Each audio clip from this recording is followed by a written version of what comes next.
Bismillahirrahmanirrahim. Assalamualaikum warahmatullahi wabarakatuh. Alhamdulillahirabbil alamin. Wassalatu wassalamu ala asyrafil anbiya'i wal mursalin wa ala alihi washabbihi ajma'in. Amma ba'du. Yang terhormat Ibu Abidatul Isti'anah MPDI selaku dosen pengampu mata kuliah Psikologi Agama dan teman-teman yang saya sayangi. Pada pertemuan kali ini, kami akan membahas materi mengenai tingkah laku keagamaan yang menyimpang dan aliran klinik masyarakat.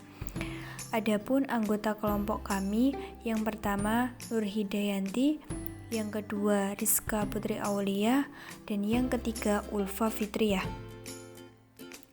Nah, subbab yang akan dibahas yang pertama meliputi pengertian tingkah laku keagamaan yang menyimpang, yang kedua faktor-faktor yang mempengaruhi sikap keagamaan yang menyimpang, dan yang terakhir yaitu menelaah aliran klinik dalam masyarakat. Langsung saja kita mulai pada pembahasan yang pertama, yaitu mengenai pengertian tingkah laku keagamaan yang menyimpang. Seperti yang diketahui bahwa tingkah laku yang menyimpang merupakan tingkah laku yang menyalahi norma yang berlaku. Penyimpangan tingkah laku ini dalam kehidupan banyak sekali terjadi, sehingga sering menimbulkan keresahan dalam masyarakat. Kasus-kasus penyimpangan tingkah laku tak jarang pula berlaku pada kehidupan manusia sebagai makhluk individu maupun sebagai kehidupan kelompok masyarakat. Dan dalam kehidupan masyarakat beragama, penyimpangan yang demikian itu sering terlihat dalam bentuk tingkah laku keagamaan yang menyimpang. Dalam tingkah laku keagamaan yang menyimpang, abnormalitas dalam agama juga masuk di dalamnya. Menurut Mujib, abnormalitas kepribadian memiliki dua ciri utama. Pertama, perilaku itu dapat mengganggu realisasi dan aktualisasi diri individu, disebabkan adanya simptom-simptom patologis seperti kecemasan, kegelisahan, keresahan, kebimbangan, kekhawatiran, ketakutan, keraguan, konflik, keterasingan, kemurungan, dan kemalasan. Kedua perilaku itu mengandung dosa yang dilarang oleh Allah Subhanahu wa Ta'ala, dan individu yang melanggarnya maka akan mendapatkan hukuman dari Allah Subhanahu wa Ta'ala. Perilaku dosa akan mengotori jiwa manusia dan dapat menimbulkan penyakit hati. Untuk materi selanjutnya akan dijelaskan oleh saudara Ulfa Fitriyah. Baik, selanjutnya poin B. Faktor-faktor mempengaruhi sikap keagamaan yang menyimpang. Sikap keagamaan yang menyimpang terjadi bila sikap seseorang terhadap kepercayaan dan keyakinan yang dianut mengalami perubahan. Sikap yang menentang merupakan sikap keagamaan yang menyimpang. Seseorang atau kelompok penganut suatu agama mungkin saja bersikap toleran pada agama lain ataupun aliran lain yang berbeda dengan aliran agama yang dianutnya. Masalah yang menyangkut keagamaan ini umumnya tergantung hubungan mengenai kepercayaan dan keyakinan. Sikap keagamaan yang menyimpang cenderung didasarkan pada motif yang bersifat emosional yang lebih kuat ketimbang aspek rasional. Karena sikap diperoleh dari hasil belajar atau pengaruh lingkungan, maka sikap akan bisa diubah walaupun sulit. Terjadinya keagamaan yang menyimpang berkaitan erat dengan perubahan sikap. Beberapa teori psikologis mengungkapkan mengenai perubahan sikap. A. Teori stimulus dan respon, yang memandang manusia sebagai organisme menyamakan perubahan sikap dan proses belajar. Menurut teori ini, ada 3 variabel yang mempengaruhi terjadinya perubahan sikap, yaitu perhatian, pengertian, dan penerimaan mengacu kepada teori ini. Jika seseorang atau kelompok memiliki perhatian terhadap suatu objek dan memahami objek yang dimaksud serta menerimanya, maka akan terjadi perubahan.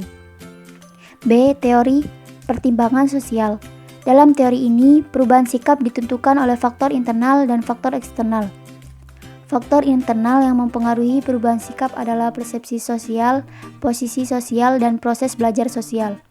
Sedangkan faktor eksternal terdiri atas faktor penguatan, komunikasi persuasif, Harapan yang diinginkan perubahan sikap menurut teori ini ditentukan oleh keputusan-keputusan sosial sebagai hasil interaksi faktor internal dan eksternal. C. Teori konsistensi. Menurut teori ini, perubahan sikap lebih ditentukan oleh faktor intern yang tujuannya untuk menyeimbangkan antara sikap dan perbuatan. Dalam kehidupan keagamaan, barangkali perubahan sikap ini berhubungan dengan konversi agama. Seseorang yang merasa bahwa apa yang dilakukan sebelumnya adalah keliru berupaya untuk mempertimbangkan sikapnya. Pertimbangan tersebut melalui proses dari munculnya persoalan hingga tercapainya suatu keseimbangan. Beberapa fase dalam terjadinya perubahan sikap itu ada 4, sebagai berikut.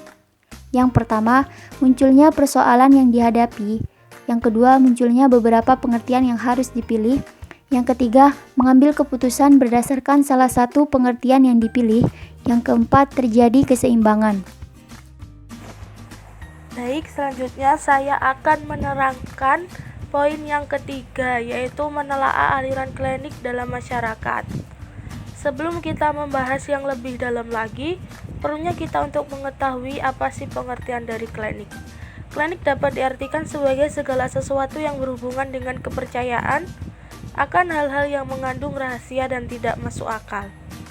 Salah satu aspek dari ajaran agama adalah percaya terhadap kekuatan gaib. Ya, itu memang benar. Tetapi pengertian lain dari klinik di sini merupakan pemahaman terhadap suatu kejadian yang dihubungkan dengan hukum sebab dan akibat. Lalu, apa sih sebab munculnya aliran klinik dalam masyarakat ini? Munculnya fenomena aliran klinik atau aliran sesat itu tidak terlepas dari problem psikologis, baik dari para tokoh pelopornya, dari para pengikutnya, bahkan dari para masyarakat secara keseluruhan atau tidak. Individu yang tertarik menggunakan praktik aliran klinik ini dapat dicontohkan seperti dukun dan sihir yang disebabkan karena minimnya kemampuan agama dan spiritual yang ada di dalam jiwanya. Hingga ironisnya, pihak yang menggunakan praktik aliran klinik ini justru adalah pihak yang beragama. Jadi kondisi ini disebabkan karena individu tersebut belum mencapai pada kematangan yang beragama. Lalu ada menurut MUI, Majelis Ulama Indonesia, 10 kriteria atau ciri-ciri aliran klinik yang menyimpang. Antara lain, nomor 1 itu ada mengingkari rukun iman dan rukun Islam. Nomor 2, meyakini atau mengikuti akidah yang tidak sesuai dengan dalil yang syar'i, yaitu Al-Quran dan Al-Hadis. Yang ketiga yaitu meyakini turunnya wahyu setelah Al-Quran. Yang keempat yaitu mengingkari otentisitas atau kebenaran isi Al-Quran. Yang kelima yaitu melakukan penafsiran Al-Quran yang tidak berdasarkan kaidah tafsir. Yang keenam yaitu mengingkari kedudukan hadis Nabi sebagai sumber ajaran Islam. Yang ketujuh, melecehkan atau merendahkan para nabi dan rasul. Yang kedelapan yaitu mengingkari Nabi Muhammad sebagai Nabi dan Rasul terakhir. Yang kesembilan yaitu mengubah pokok ibadah yang telah ditetapkan oleh syariat. Yang kesepuluh yaitu mengkafirkan sesama muslim tanpa adanya dalil. Selanjutnya yaitu ada berbagai macam aliran sesat di Indonesia. Nomor 1 itu ada aliran pembaharu Isa Bugis. Aliran ini lahir pada tahun 1926 di kota Bakti, Aceh. Aliran ini ciri-cirinya yaitu berusaha untuk menerjemahkan atau menganalisa agama Islam berdasarkan teori. Jadi aliran ini menolak semua hal-hal yang tidak bisa diilmiahkan atau tidak bisa diterima dengan akal. Oleh karena itu, aliran ini banyak diikuti oleh para intelek yang cenderung lebih menggunakan akal dan pikiran. Yang nomor 2 yaitu ada aliran atau faham ingkar sunnah. Aliran ini muncul sekitar tahun 1980-an. Mereka menamakan pengajian yang mereka adakan itu dengan sebutan kelompok Al-Quran. Contohnya yaitu kelompok para pengikut Al-Quran. Tokohnya ada banyak, diantaranya ada Lukman Sa'ad, ada Insinyur Irham Sutarto, dan ada tokoh utamanya yaitu Mari Mustaka. Selanjutnya yaitu ada aliran agama Ahmadiyah.